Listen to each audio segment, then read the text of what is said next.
한 여관의 좁은 방 안, 형광등이 깜빡이고 누군가의 숨이 멎었죠. 범인은 옷과 칼, 시계까지 두고 사라졌고 남은 건 피와 냄새뿐이었어요. 세월이 흘러도 그 냄새는 사라지지 않았습니다.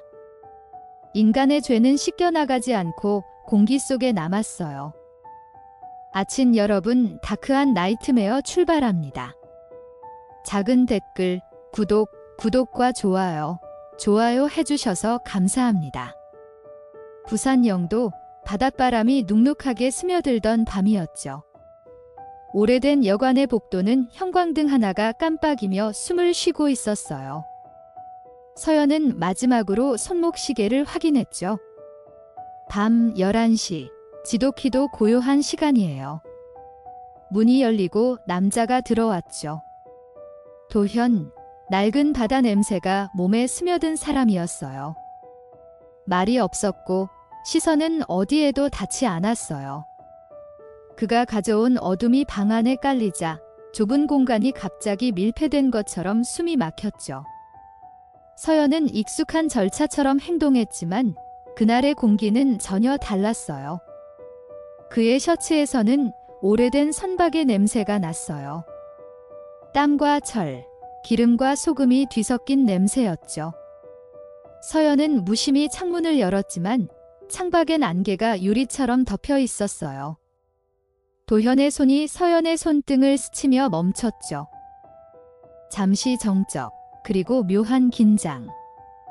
냄새나요. 그녀의 입에서 무심한 듯 새어나온 말이었죠. 그 한마디가 공기를 바꿨어요. 남자의 표정이 얼어붙고 눈동자가 어딘가에서 부서지는 듯 흔들렸어요. 조용히, 그러나 분명히 그 안에 무언가가 금이 가기 시작했죠. 도현의 숨이 거칠어졌고 서연은 즉시 눈치를 챘어요. 기류가 바뀌었죠. 작은 방 안에서 둘의 그림자가 벽에 요동쳤어요. 그가 천천히 주머니에서 무언가를 꺼냈어요. 차가운 쇳빛, 길이 20cm쯤 되는 칼이었죠. 서연의 입술이 굳고 숨이 몸 안에서 막혔어요. 그러나 비명은 터지지 않았죠. 오히려 두 사람 사이에는 한순간의 정적이 있었어요. 그리고 그 정적이 터지는 순간 모든 게 뒤집혔어요.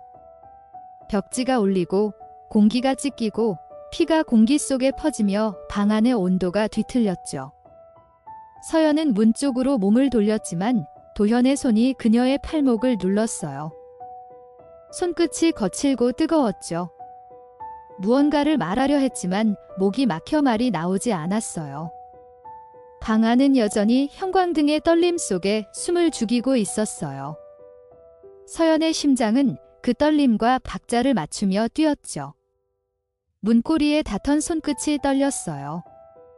도현의 눈은 이미 사람이 아니었어요. 바다 밑의 어둠처럼 무언가를 집어삼키는 구멍 같았죠. 그때 서연은 본능적으로 느꼈어요. 이 남자는 이미 돌아갈 수 없는 지점에 있다고. 그의 호흡은 짧게 끊어졌고 칼끝은 빛을 삼키며 흔들렸어요. 서연은 침대 뒤로 몸을 숨겼죠. 그러나 공간은 너무 좁았어요. 벽과 침대 사이에 갇힌 숨소리가 메아리쳤죠. 도현은 말을 하지 않았어요. 대신 발걸음 하나하나가 점점 더 가까워졌어요. 그가 움직일 때마다 철의 냄새가 퍼졌죠. 그건 땀 냄새도 기름 냄새도 아닌 피의 예고였어요. 방 안의 공기가 서서히 무너지고 있었어요. 그녀는 두 눈을 감으며 마음속으로 한 번 더 어머니를 불렀어요. 살려주세요. 아주 작은 속삭임이었어요. 그러나 그 한마디가 공기를 찢었죠. 도현의 발소리가 멈추더니 다시 무겁게 다가왔어요. 서연은 손끝으로 벽지를 뜯었어요. 손톱 밑으로 피가 배어들었죠. 몸이 떠밀리듯 벽에 닿았어요. 칼이 움직이는 소리가 들렸어요. 쇳소리가 살짝 떨리며 방 안을 갈랐죠. 그 순간 불빛이 깜빡이며 사라졌어요. 어둠 속에서 유일하게 살아있는 건 서연의 심장 소리뿐이었죠. 세상이 점점 좁아지고 숨이 반쯤 남은 듯 했어요. 칼끝이 허공을 스치고 공기가 가늘게 잘려나갔어요. 서연은 몸을 틀어 피했죠. 벽을 짚은 손에 혈흔이 번졌어요. 도현의 눈이 번쩍였어요. 어둠 속에서도 붉은 피가 그의 시야에 반사되었죠. 그는 더 이상 인간의 표정을 하지 않았어요. 그저 자신의 결핍을 베어내듯 칼을 휘둘렀어요. 서연의 어깨가 베었고 피가 공기 속에서 증발하듯 흩어졌죠. 그 냄새, 그 소리, 그리고 그 정적이 뒤섞여 세상이 천천히 끊어지는 느낌이었어요. 도현의 호흡은 점점 빠르게 흩어졌어요. 마치 숨으로 자신을 불태우려는 것처럼. 서연은 벽 쪽으로 달렸어요. 문은 이미 잠겨 있었죠. 여관의 낡은 문은 손잡이를 아무리 돌려도 열리지 않았어요. 손바닥에서 피가 뚝뚝 떨어졌죠. 뒤에서 들려오는 발소리가 더 이상 사람의 리듬이 아니었어요. 마치 파도처럼 밀려오다 터지는 소리였죠. 도현의 그림자가 천장을 스치며 따라왔어요. 그때 창문이 흔들렸죠. 탈출의 가능성. 하지만 창문 너머는 좁은 골목, 콘크리트 아래였어요. 서연은 창문을 열며 몸을 내밀었어요. 차가운 공기가 한순간 얼굴을 감쌌죠. 그러나 그 짧은 숨의 틈을 도현이 파고들었어요. 칼끝이 팔목에 스쳤고 창문 틀에 피가 번졌어요. 서연은 몸을 돌려 밀었죠. 도현은 잠시 균형을 잃었지만 곧 다시 다가왔어요. 칼을 든 손이 흔들렸고 방 안은 그 손의 궤적에 따라 붉게 물들었어요. 그녀의 머리카락이 공중에 떠올랐다가 바닥에 닿을 때 짧은 숨이 흩어졌어요. 시간이 느려졌어요. 고통보다 공포가 더 빨리 번졌죠. 피가 바닥을 따라 문까지 흘렀어요. 그때 문 바깥 여관 주인 박만수가 복도를 걸어오고 있었죠. 뭔 소리야? 그는 귀를 기울였어요. 안에서는 더 이상 말소리가 없었죠. 단지 무언가 끌리는 소리, 가구가 밀리는 소리만 남아 있었어요. 문 앞에 다다르자 따뜻한 액체가 발끝에 닿았어요. 그는 순간 멈췄죠. 손이 떨렸어요. 하지만 그 공포를 덮은 건 본능적인 이기심이었어요. 그는 문을 열지 않았어요. 그 사이 방 안에서는 마지막 움직임이 사라지고 있었어요. 서연의 시야는 무너져 내렸어요. 피로 번진 천장이 서서히 녹아내렸죠. 도현은 무릎을 꿇고 숨을 몰아쉬었어요. 그의 어깨가 들썩이며 피를 뒤집어 쓰고 있었죠. 그러나 그 눈은 여전히 차갑게 식어 있었어요. 방 안은 고요했어요. 철 냄새와 땀, 그리고 죽음의 냄새만이 남았죠. 형광등이 깜빡이며 마지막으로 빛을 냈어요. 도현은 칼을 바라봤어요. 그 손끝에 피가 번졌고 잠시 후 손수건으로 그것을 닦기 시작했죠. 이미 도망칠 생각뿐이었어요. 복도는 숨이 막힐 만큼 조용했어요. 도현은 문을 살짝 열었어요. 바깥은 아무 소리도 없었죠. 발소리를 죽이고 계단을 향해 걸었어요. 그러나 아래층에서 여주인 윤정이의 발소리가 들렸어요. 그는 즉시 계단에서 방향을 틀었죠. 옥상 쪽으로.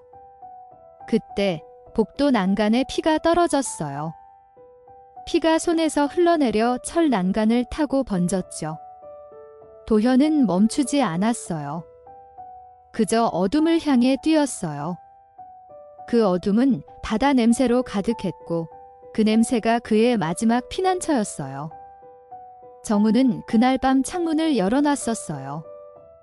담배 연기가 골목으로 퍼졌죠. 그때 갑자기 아래쪽에서 무언가 부딪히는 소리가 들렸어요. 눈을 돌리자 한 남자가 옥상에서 뛰어내려 달아나고 있었어요. 옷이 반쯤 벗겨졌고 손에는 아무것도 없었어요. 그 순간 정우는 본능적으로 그 얼굴을 기억했어요. 불빛이 스친 짧은 찰나, 흐릿한 눈동자, 젖은 머리, 그리고 피 묻은 팔. 그는 움직이지 못했어요. 단지 창문 너머로 그 그림자가 사라질 때까지 숨도 쉬지 않았죠. 골목 끝에 어둠이 파도처럼 밀려왔어요. 정우는 창문을 닫지 못한 채 멍하니 그 자리에 서 있었죠. 방금 본 남자의 발자국 소리가 머릿속에 맴돌았어요. 맨발의 소리, 젖은 숨, 그리고 옷자락이 바람에 찢기는 소리였어요. 그는 그 소리 속에서 냄새를 느꼈죠.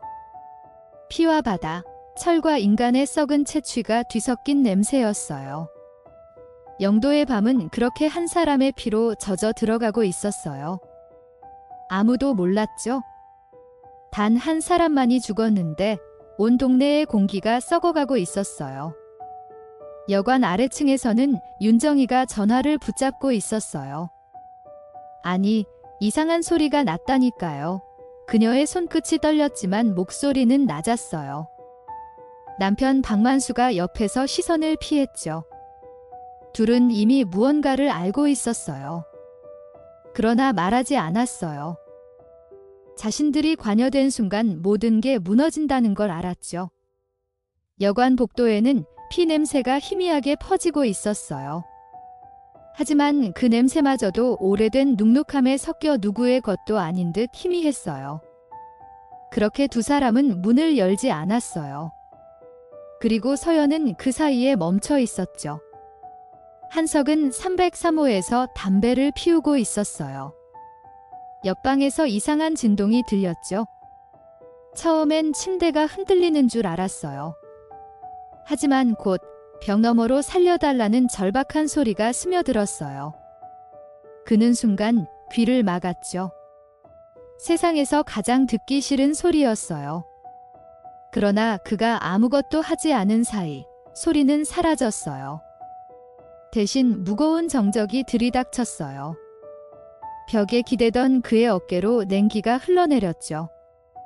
그 정적 속에서 한석은 평생 지워지지 않을 그림자를 들었어요. 피가 흘러내리는 소리요. 시간이 흐르고 경찰차의 불빛이 골목을 물들였어요. 파란 불빛이 벽을 따라 퍼지고 사람들의 목소리가 이어졌어요. 그러나 이미 모든 건 끝나 있었죠. 문이 열렸을 때 서연은 침대 아래에 쓰러져 있었어요. 팔은 뒤틀리고 손끝은 문 쪽을 향해 있었죠. 마지막으로 향하려던 그 방향. 그녀의 눈은 아직 닫히지 않았어요. 경찰관은 숨을 고르며 주변을 둘러봤죠. 방 안은 난장판이었어요. 피, 칼, 옷, 그리고 냄새. 도현의 흔적은 너무 많았어요. 그러나 그 모든 게 의미 없게 느껴졌죠. 형광등은 여전히 깜빡이고 있었어요. 경찰은 손전등을 켰죠. 침대 옆 시계가 멈춘 시간은 밤 11시 43분이었어요. 그 몇 분 동안 세상이 무너졌어요. 서연의 휴대폰은 보이지 않았죠. 누군가 이미 치운 흔적이 있었어요. 방구석에는 흰 셔츠와 속옷, 안경이 널브러져 있었어요. 안경 렌즈에 묻은 피는 말라붙어 있었죠. 그리고 칼은 문턱 옆에 놓여 있었어요. 손잡이는 반짝였지만 그 반짝임은 닦인 흔적이었어요. 범인은 모든 걸 남기고 단 하나도 남기지 않으려 했어요. 경찰은 복도를 지나며 여관 주인을 불렀어요. 만수는 얼굴이 새하얗게 질려 있었어요. 손에는 물기가 남아 있었죠. 언제 신고했습니까? 형사의 목소리는 차가웠어요. 만수는 대답하지 못했어요. 옆에서 윤정이가 고개를 숙였어요. 둘 사이의 공기가 무겁게 내려앉았죠. 그 무게는 진실보다 더 단단했어요. 형사는 문 쪽을 바라보며 담배를 물었어요. 이 냄새, 피냄새 말이오. 아무도 대답하지 않았죠. 여관의 벽은 아무 말 없이 그 모든 소리를 삼키고 있었어요. 새벽 공기가 여관을 덮을 때쯤 경찰은 현장을 봉쇄했어요. 골목에는 사람들의 속삭임이 가득했죠. 또 죽었대, 여자라던데 그 말들이 서로의 입에서 썩어갔어요.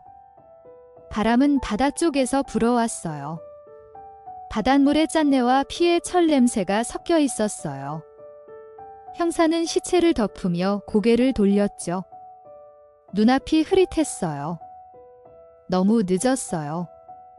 이 여자는 이 도시가 버린 사람이었어요. 이름조차도 제대로 남지 않을 사람이었죠. 그러나 그날 밤, 영도의 어둠은 그녀의 이름을 기억했어요. 서연이었죠. 그날 이후 여관의 불은 한동안 꺼지지 않았어요. 벽마다 얼룩이 남았고 복도에는 향냄새가 가득했어요. 윤정이는 매일 새벽마다 걸레로 바닥을 닦았어요. 그러나 피냄새는 사라지지 않았죠. 그 냄새는 마치 살아있는 것처럼 여전히 그곳에 있었어요. 만수는 사람들의 시선을 피해 여관 간판을 떼었어요. 초원장이란 글자가 서서히 지워질 때마다 그들의 양심도 함께 달아갔어요.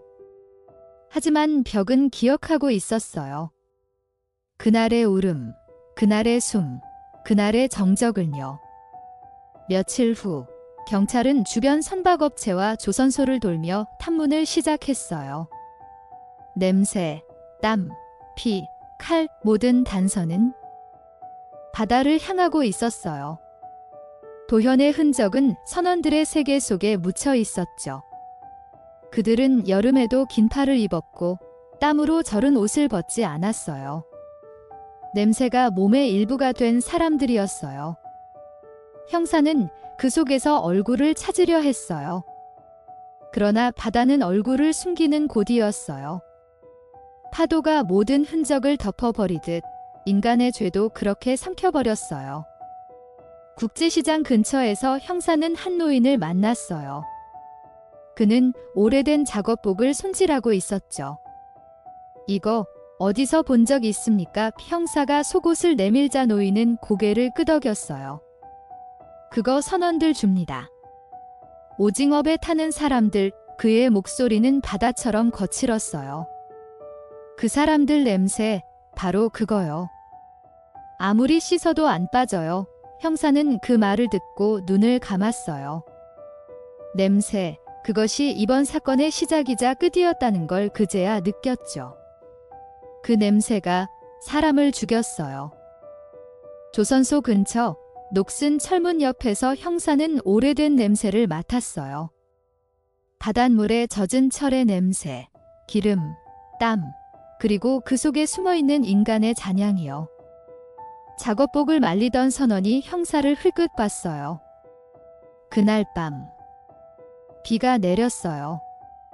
여름 비였죠. 그는 손을 멈추지 않았어요. 손끝에서 떨어진 물방울이 피처럼 느껴졌어요. 형사는 그 말에 심장이 잠시 멈췄죠. 비 냄새와 피 냄새가 닮아 있었어요. 그날 영도의 밤도 이 선창의 공기와 같았죠. 썩은 바다의 숨결이었어요. 형사는 선원 숙소를 뒤졌어요. 낡은 침대와 곰팡이 낀 천, 축축한 벽, 그 속에서 인간의 그림자들이 흔들리고 있었어요. 누군가의 가방 속에서 칼집이 발견됐어요.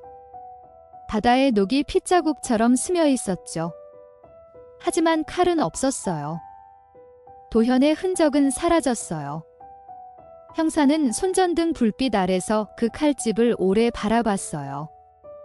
그 손잡이 자국, 그 무늬, 그 질감이 여관에서 본 것과 똑같았죠.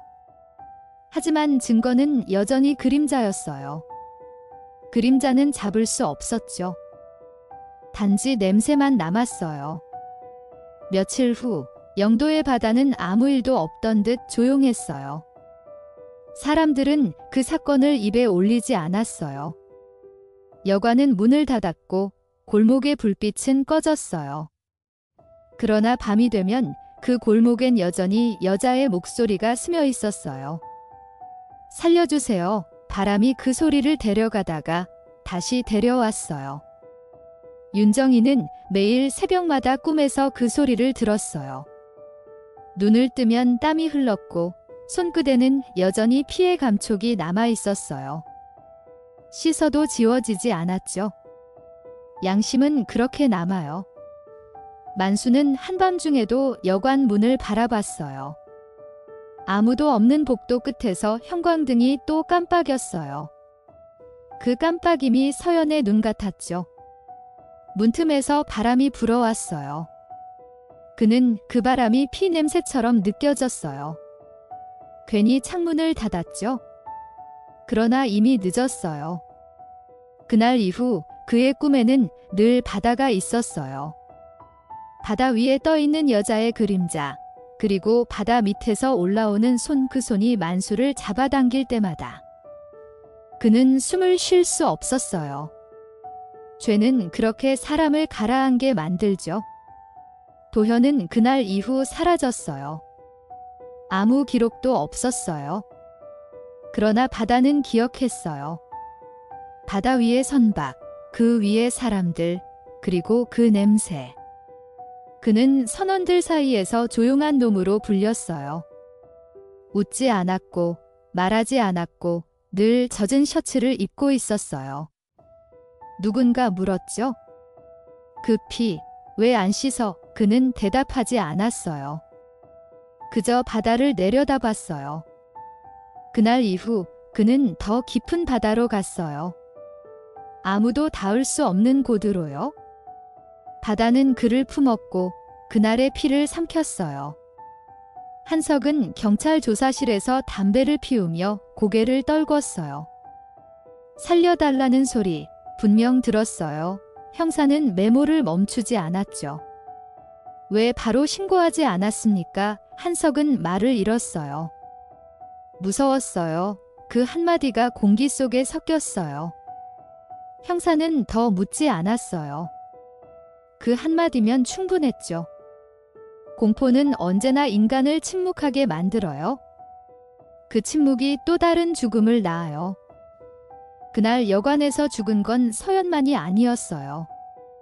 그녀의 마지막 목소리를 들었던 모든 사람들도 함께 죽은 셈이었죠. 며칠 후 형사는 피해자의 어머니 미화를 만났어요. 그녀는 손에 낡은 사진 한 장을 쥐고 있었어요. 내 딸은 착했어요. 그 목소리는 너무 작았어요. 형사는 아무 말도 하지 못했어요. 사진 속 서연은 웃고 있었어요. 그러나 그 웃음은 오래전의 것이었어요.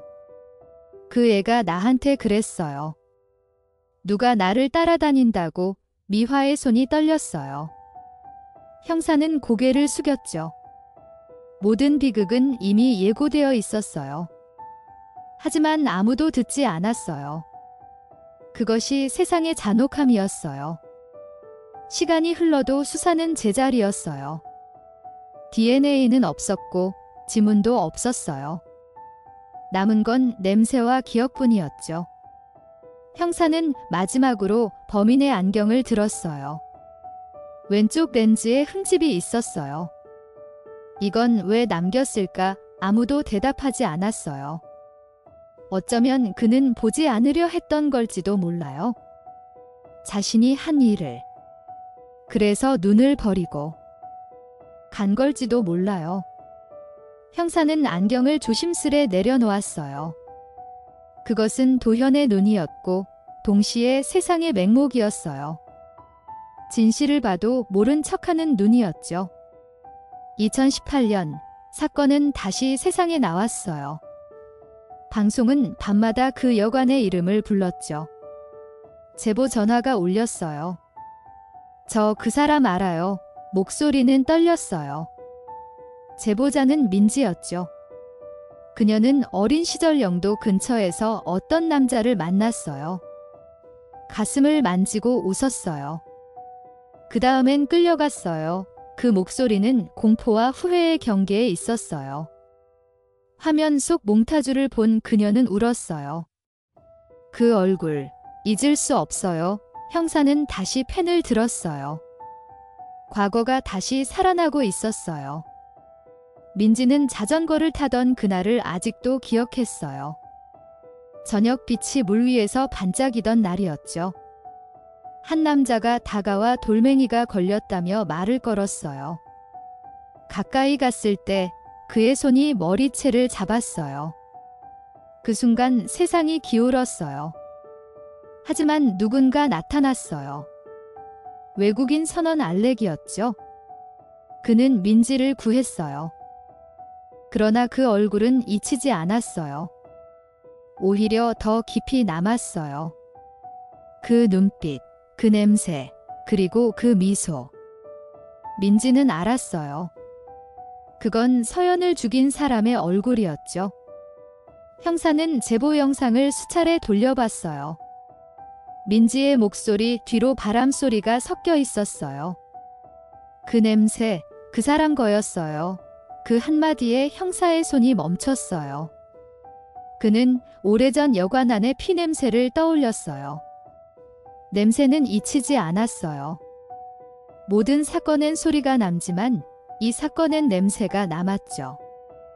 그건 인간의 가장 밑바닥에서 흘러나온 본능의 흔적이었어요. 형사는 모니터에 떠있는 도현의 몽타주를 바라봤어요. 그의 얼굴은 변하지 않았어요. 여전히 그 어두운 웃음을 하고 있었죠. 민지는 증언을 마친 후에도 불을 끄지 못했어요. 불이 꺼지면 그 얼굴이 떠올랐죠.